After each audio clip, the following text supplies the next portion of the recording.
Dominic കെറോണിൻ്റെ സംവിധാനത്തിൽ മലയാള സിനിമയിലേക്ക് പുതിയൊരു സൂപ്പർ ഹീറോ ഫ്രാഞ്ചൈസിയും കൂടെ ഇൻട്രൊഡ്യൂസ് ആവാൻ വേണ്ടി പോവുകയാണ്. നമസ്കാരം, എൻ്റെ പേര് വിഷ്ണു. എൻ്റെ ചാനലിലേക്ക് ഏവർക്കും സ്വാഗതം.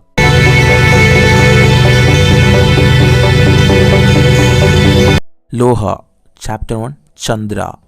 ഫസ്റ്റ് ഓഫ് ഓൾ, ഈ പടത്തിൻ്റെ ഏറ്റവും വലിയൊരു ഒരു ഇൻട്രസ്റ്റിംഗ് ഫാക്ടറൊക്കെ ഉണ്ടെങ്കിൽ ദുൽഖർ സൽമാനാണ് സിനിമ പ്രൊഡ്യൂസ് ചെയ്യുന്നത്. യെസ്, അതുപോലെ തന്നെ കല്യാണി പ്രദർശൻ, നസ്ലിൻ നോക്കുകയാണെങ്കിൽ പ്രധാന കഥാപാത്രങ്ങളിലേക്ക് സിനിമ എത്തുന്നുണ്ട്.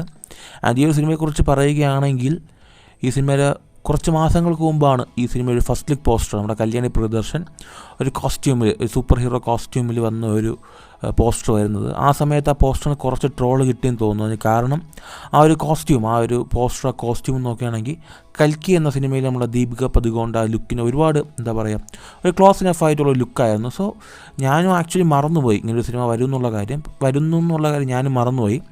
പക്ഷേ ഇന്നലെ ഞെട്ടിച്ചു കളഞ്ഞ് ഒരു ടീസർ നോക്കുകയാണെങ്കിൽ, ഒരു അടിപൊളി ടീസർ, മലയാള സിനിമ ഇതുവരെ കാണാത്ത തരത്തിലുള്ള വിഷ്വൽസ് എല്ലാം വെച്ചൊരു ടീസർ വന്നിട്ടുണ്ടായിരുന്നു. ആൻഡ് വളരെ ഇൻട്രസ്റ്റിംഗ് ആയിട്ട് ഫീൽ ചെയ്തു. ഈ പടത്തിനെക്കുറിച്ച് ഒരുപാട് ഡീറ്റെയിൽസ് ഒന്നും കിട്ടിയിട്ടില്ല എന്നതും ഒരു ക്യൂരിയോസിറ്റി ഉണർത്തുന്നൊരു കാര്യമാണ്. ഈ പടത്തിന് ഇനിയും ഒരുപാട് സിനിമകൾ ഈ ഒരു ഫ്രാഞ്ചൈസിക്ക് അത് ചേരുമെന്ന് പറയുന്നുണ്ട്. നമ്മുടെ ദുൽഖർ സൽമാനും അതുപോലെ തന്നെ ടൊവിനോ തോമസും ഇനിയുള്ള സിനിമകളിൽ ജോയിൻ ആകുമെന്നൊരു വാർത്ത വരുന്നുണ്ട്. എത്രമാത്രം സത്യമാണെന്ന് അറിയത്തില്ല. സോ ഇപ്പോൾ ഈ ടീസറിലേക്ക് പോവുകയാണെങ്കിൽ, ഇത് ബേസിക്കലി നമ്മളുടെ മലയാള സിനിമയിൽ ഫസ്റ്റ് ഫീമെയിൽ സൂപ്പർ ഹീറോ കഥാപാത്രത്തിൻ്റെ ബേസ് ചെയ്തുകൊണ്ട് സിനിമയാണ്. കല്യാണി പ്രദേശാണ് കഥാപാത്രം ചെയ്യാൻ പോകുന്നത്.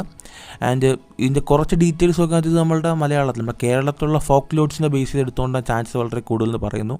എത്രമാത്രം ശരിയാണെന്ന് അറിയത്തില്ല. ഈ ഒരു ടീസർ കണ്ടിട്ട് ഈ ഒരു സിനിമ നടക്കുന്ന കാലഘട്ടം എവിടെയാണെന്ന് പറയാൻ പറ്റുന്നില്ല. ഒരു ഡിസ്റ്റോപ്പിയൻ ഫ്യൂച്ചർ എന്നും പറയുന്നുണ്ട്. ഒരു അപ്പോക്കലിപ്റ്റിക് വേൾഡ് കഴിഞ്ഞിട്ട് ഫ്യൂച്ചറിൽ നടക്കുന്ന ഒരു കഥയാവാനും ചാൻസസ് ഉണ്ട്. ഇല്ലെങ്കിൽ അൾട്ടർനേറ്റീവ് ഡയമെൻഷനോ അല്ലെങ്കിൽ ടൈം ട്രാവലോ സയൻസ് ഫിക്ഷനോ ഒക്കെ ആവാൻ ചാൻസ് വളരെ കൂടുതലാണ്. മേ ബി എന്തെങ്കിലും സയൻസ് ഫിക്ഷൻ വഴി നമ്മുടെ കല്യാണി പ്രദർശന് അല്ലെങ്കിൽ ചന്ദ്ര എന്നൊരു കഥാപാത്രത്തിന് പവർ കിട്ടിയതായിട്ടായിരിക്കും സിനിമ പറയാൻ പോകുന്നത്. ക്ലിയർ ആയിട്ട് അറിയത്തില്ല. സോ എനിവേ, ചന്ദ്ര എന്ന കഥാപാത്രത്തിന് പവേഴ്സ് ഉണ്ട്. കല്യാണി പ്രദർശൻ്റെ കഥാപാത്രത്തിൻ്റെ പേരാണ് ചന്ദ്ര എന്ന് തോന്നുന്നു.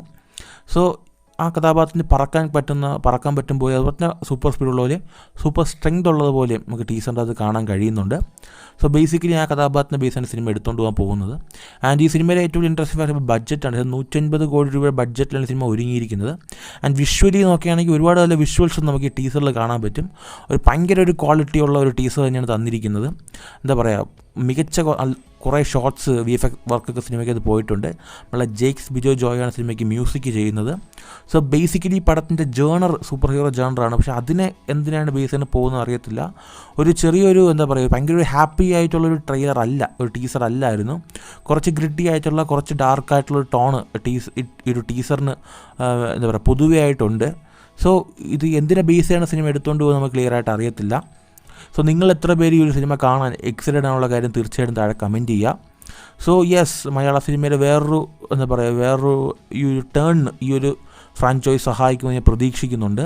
സോ നിങ്ങൾ എത്ര പേര് വിശ്വസിക്കുന്നു ഇത് മലയാള സിനിമയിലെ വേറൊരു നാഴികക്കല്ലാണെന്നുള്ള കാര്യം, എത്ര പേര് വിശ്വസിക്കുന്ന കാര്യം തീർച്ചയായും താഴെ കമൻറ്റ് ചെയ്യുക. സോ നിങ്ങൾ എത്ര പേര് ഇൻട്രസ്റ്റഡ് ആണെന്നുള്ള കാര്യം തീർച്ചയായും താഴെ കമൻറ്റ്. മറ്റൊരു ദിവസം മറ്റൊരു കാണാം. അതുവരേക്കും ബൈ.